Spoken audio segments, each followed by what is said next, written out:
Hi everyone. তো আপনাদের মাঝে সুখ পাখি গল্পের ২৪ নাম্বার পার্ট নিয়ে চলে আসলাম। তো বেশি কথা না বলে চলুন গল্প শুরু করা যাক। মিরাজ হইচই বাঁধিয়ে বলল, পুষ্পিতা মানে ওই মেয়েটা না, রাহাতের বোন? তুই তুই কিভাবে জানলি? আর ও কিভাবে এলো এখানে? তীব্রর উত্তরের আগেই শাফিন খেই হারিয়ে বলল, তুই তো বলেছিলি মেয়েটাকে খুঁজবি না, সময় নেই। তাহলে আর এই ৫ দিনের মধ্যে কিভাবে পেয়েছিস? তীব্র খুব আরামসে বসে, লেশ মাত্র উদ্বেগ নেই চেহারায়, বলল, প্রথমে তাই চাইছিলাম, কিন্তু তুই এত কান্নাকাটি করলি না, খুঁজে পারিনি। শাফিন সন্দিহান কণ্ঠে বলল, তাই? তুই সত্যি আমার জন্য করেছিস?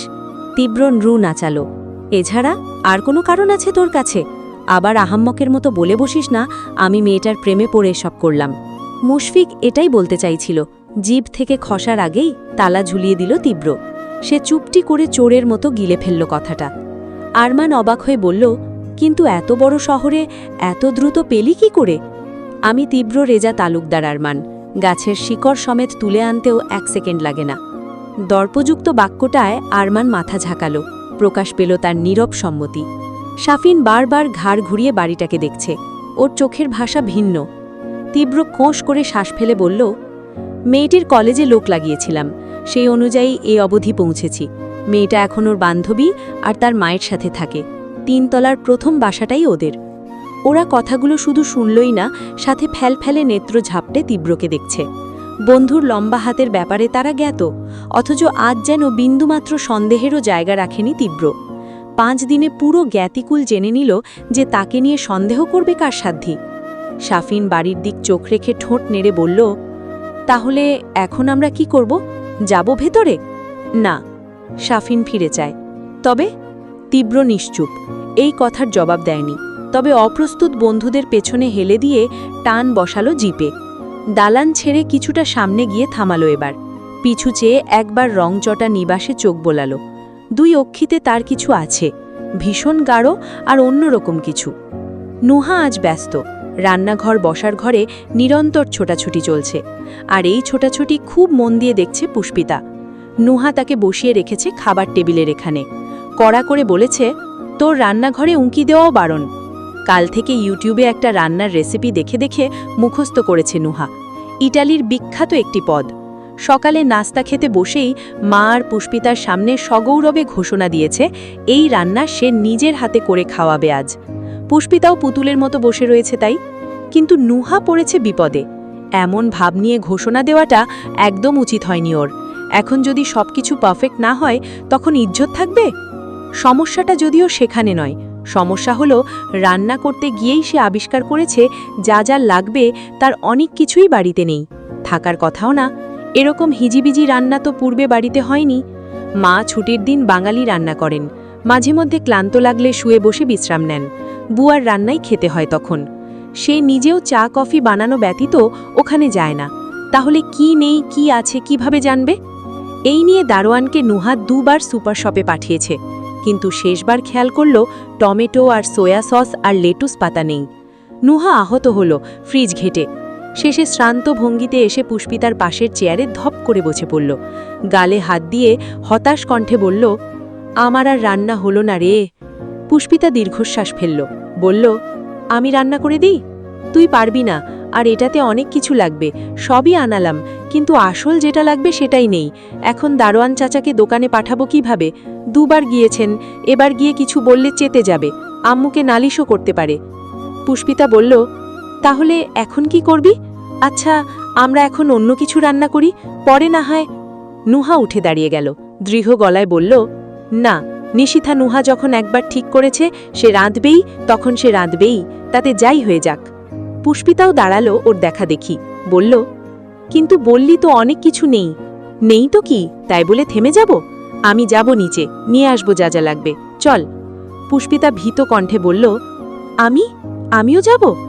তো কি আমি একা যাব তোকে এভাবে বাড়িতে রেখে? কিন্তু আন্টি যে মানা করলেন আমাকে বাইরে যেতে। নুহা মাছি তাড়ানোর মতন হাত নেড়ে বলল, আরে ধুর, তোর আন্টি কি অফিস বসে দেখবে যে আমরা বেরিয়েছি, নাকি বাসায় সিসি ক্যামেরা লাগানো? আমরা জাস্ট যাব, উপকরণগুলো কিনব আর চলে আসব, কোথাও দাঁড়াবো না। পুষ্পিতার চিন্তাটুকু তাও কমে না। যেখানে নুহার মা নিজে নিষেধাজ্ঞা দিয়ে গেলেন সেসব অমান্য করবে ভাবতেও পারছে না ও। কিন্তু এত কিছু নুহার কানে মাথায় ঢুকল না। সে নিজের মতো পার্সে টাকা ভরে ওকে টেনে টুনে নিয়ে বের হলো। সদর দরজা পেরোতেই পুষ্পিতার বুক ধূপধাপ শুরু হয়। আচমকা বিষয়টায় ও নিজেই চমকে ওঠে, যেন সম্মুখে কিছু ঘটবে, জানার মাঝেও অকল্পনীয় অজানা কিছু। নাহিদ গাড়ি থেকে নেমেছে, তার খিদে পেয়েছে ভীষণ। যাওয়ার আগে বন্ধুদের জিজ্ঞেস করল, কে কি খাবি? প্রস্তাব শুনতেই এক একজন উৎফুল্ল হয়ে পড়ল। 4 জন মিলে একটা ছোট্ট খাট্ট খাবারের ফর্দ মুখে মুখে বলে ঝুলিয়ে দিল ওর সামনে। কোক থেকে শুরু করে একটা চিপসও বাদ গেল না। নাহিদের চেহারা শুকিয়ে এলো অমনি। কিছু না বলে তীব্রকে জিজ্ঞেস করল যখন, সে সরাসরি শুনল, পকেটে টাকা আছে? নাহিদের পকেট আসলেই ফাঁকা। গড়ের মাঠ না হলেও যা আছে তাতে জুৎসই বাজেট হয় না। মিরাজ ওরা যেই হারে খাবারের কথা বলল, ওসব তো আরই না। তীব্র তার মুখাবায়ব পরখ করেই বুঝে ফেলল বিষয়টা। নাহিদ এমনিতেই বেকার, বাবার হোটেলে খায় দেয়। আজ সপ্তাহখানেক সেখানেও যায়নি, টাকা আসবে কোত্থেকে? নাহিদ ভেজাল ছেলে। তীব্রদের সাথে আজ অবধি কোনো মারামারি কাটাকাটিতে সে থাকেনি। রক্ত দেখলেই উল্টে পড়ে যেখানে, সেখানে তাকে নিয়ে বা কী লাভ? তীব্র জানে নাহিদ জীবনেও ওদের নাম ভাঙিয়ে দোকান থেকে বিনামূল্যে কিছু নেবে না। ও অন্য রকম, ভদ্র। শুধু ওদের সঙ্গে মেশে বলেই নাম উঠেছে বকাতের খাতায়। সেবার কলেজে থাকাকালীন একবার বাবা খুব মেরেছিলেন, তাও তীব্রর সাথে আড্ডা দিতে দেখে। নাহিদ মুখে বলেছিল আর মিশব না ওর সাথে, কিন্তু সেই কথা আজও রাখেনি। কেন রাখবে? যে তীব্র বন্ধুদের সব বিপদে নির্দ্বিধায় পাশে দাঁড়ায়, তাকে ছেড়ে যাওয়া পাপ। এই যে ও চাইল বলে মিথিলাকেও আনতে গেছিল, এমন বন্ধুর সঙ্গ ভদ্রতার দোহাই দিয়ে ত্যাগ করা যায়? তীব্রর জন্যে ও যে জান দিতেও তৈরি। নাহিদকে ঠাই দাঁড়িয়ে দেখে তীব্র চোখ ছোট করল। হাঁ করে কি দেখছিস? যা। ছেলেটা প্রণিধান থেকে নড়ে চড়ে ওঠে। হ্যাঁ যাই। নাহিদ প্রস্থান নিতে না নিতেই তীব্র বন্ধুর দিক ঘাড় ঘোরালো। রেগে মেগে বলল, তোদের মাথায় কি ঘিলু বলে কিছু নেই? নাহিদের অবস্থা জানিস না? তাহলে হাভাতের মতো লিস্ট দিলি কেন? আমি তোদের না খাইয়ে রাখি? 3 জন চুপ। মিরাজ মিনমিন করে বলল, আমি তো একটু মজা করছিলাম, তবে ওরা কেন এমন করলো আমি বাবা জানি না। মুশফিক ওরা ক্ষেপে তাকালো। মিরাজ চোরের মতো মুখ করে চেয়ে থাকলো আরেক দিক। তীব্র কটমট করে ফের কিছু বলতে যায়, আচমকা অক্ষি বিক্ষিপ্তভাবে নিক্ষেপ হয় জিপের ভিউ মিরারের ওপর। সহসা কণ্ঠনালী রুদ্ধ হয়ে থেমে গেল তীব্র। থামল তার অসম্পূর্ণ কথাটুকুন। পুষ্পিতা আসছে, সাথে ছায়াসঙ্গী নুহা। জিপের কাঁচে ফুটে আছে তার পরিষ্কার বিম্ব। পরনে কুচকুচে কালো চুড়িদার, সুতির ওড়নাটা পিঠ থেকে পেঁচিয়ে এনে মাথার চুলটাও আবৃত করে। সেই কৃষ্ণবর্ণ রং থেকে বেরিয়ে আছে অতীব শুভ্র আদুরে বৃত্তাকার মুখটানি। চঞ্চলতাহীন 2 চোখ রাস্তার যানবাহন দেখতে ব্যস্ত। মাঝে মধ্যে নুহার দিকেও ঘুরছে, ঠোঁট নেড়ে নেড়ে এটা সেটা বলছে। তীব্র চেয়ে থাকে। আরশির ওপরে তার ঘোলাটে আঁখের সবটুকু নিবেশন। একটা সময় বক্ষ ফুলে ফেপে চোখ বুজে শ্বাস ফেলে। খুব আস্তে বাকিদের উদ্দেশ্যে বলল, মেয়েটা আসছে। তীব্রর মেয়েটা বলে উদ্দেশ্য করা মানবীর পরিচয় আলাদা করে দিতে হলো না।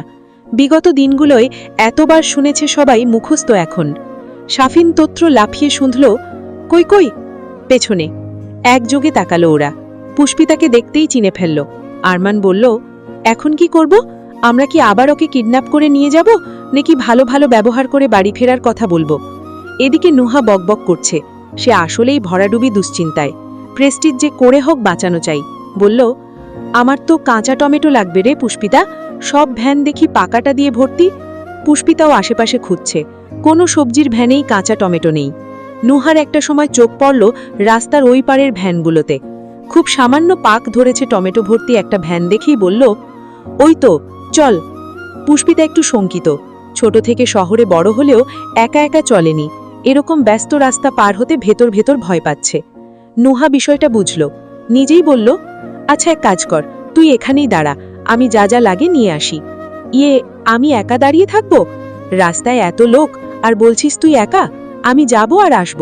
তাও তোর দাঁড়িয়ে থাকতে মন না চাইলে আশেপাশে থেকে যে সবজি ভালো লাগে নিতে থাক, আমি এসে টাকা দিচ্ছি, কেমন? পুষ্পিতা বাধ্যের মতো ঘাড় হেলালো। নুহা ওকে রেখে চলে এলো এপারে। তীব্রর পোড়া ঠোঁটদয়ে অমনি উঁচুতে উঠে যায়। সূক্ষ্ম সূক্ষ্ম হাসে সে। একটু আগে করা আরমানের প্রশ্নের জবাব দিল না। তৎপর জিপের দরজা খুলে নেমে গেল। সাফিন বলল, কোথায় যাস? আসছি। তীব্র সম্মুখে 1 পা বাড়িয়েও থামল। থুতনিতে হাত ঘষে ঘষে কিছু একটা ভাবল, তারপর ফের ফিরে এলো জিপের নিকট। ওরা চেয়েছিল ওর দিকেই। সবচেয়ে বেশি মনোযোগী ছিল মুশফিক। তীব্র এসেই মুশফিকের মাথার ক্যাপে টান বসালো। ছেলেটা কিছু ভরকালো। বিস্ময় চোখ পিটপিট করল। তীব্র ক্যাপটা মাথায় গুজল নিজের। সিটের ফ্রন্ট প্লেস থেকে একটা ওয়ান টাইম মাস্ক নিয়ে নাক মুখ ঢাকল। দুটো জিনিসের ব্যবহারে মুহূর্তে বেশ পাল্টে গেল ওর। ফেরত গেল সেই রাতের নারী অপহারিতা বিট্টু মাস্তান রূপে। সাফিনুরা বিভ্বর চোখে চেয়ে থাকে, সাথে প্রচণ্ড বিভ্রমে হাবুডুবু খায়। বিট্টু আবার এই বেশ নিয়েছে কেন? তবে তীব্র এসব আমলে নিল না। বন্ধুরা প্রশ্ন করবে সে সময় অবধি দিল না তীব্র। লম্বা পায়ে তরবরিয়ে হেঁটেই চলে গেল রাস্তার ওই পাটটায়। আরমান সেদিক চেয়ে বলল, কি ব্যাপার বলতো, বিট্টুর হাবভাব কিছু বুঝছিস তোরা? মুশফিক মিরাজ সমসঙ্গে মাথা নাড়ল, বলল, না রে ভাই, ও কি করছে ওই জানে, কিছু তো বলছেও না। তো আজকের গল্পটি শেষ হয়ে গেল। তো পরবর্তী পার্ট পেতে আমার চ্যানেলটি অবশ্যই সাবস্ক্রাইব করে রাখবেন। তো পরবর্তী পার্ট এই চ্যানেলেই পাবেন। আর গল্পটি কেমন লাগলো তা অবশ্যই কমেন্ট করে জানাবেন। সবাইকে ধন্যবাদ।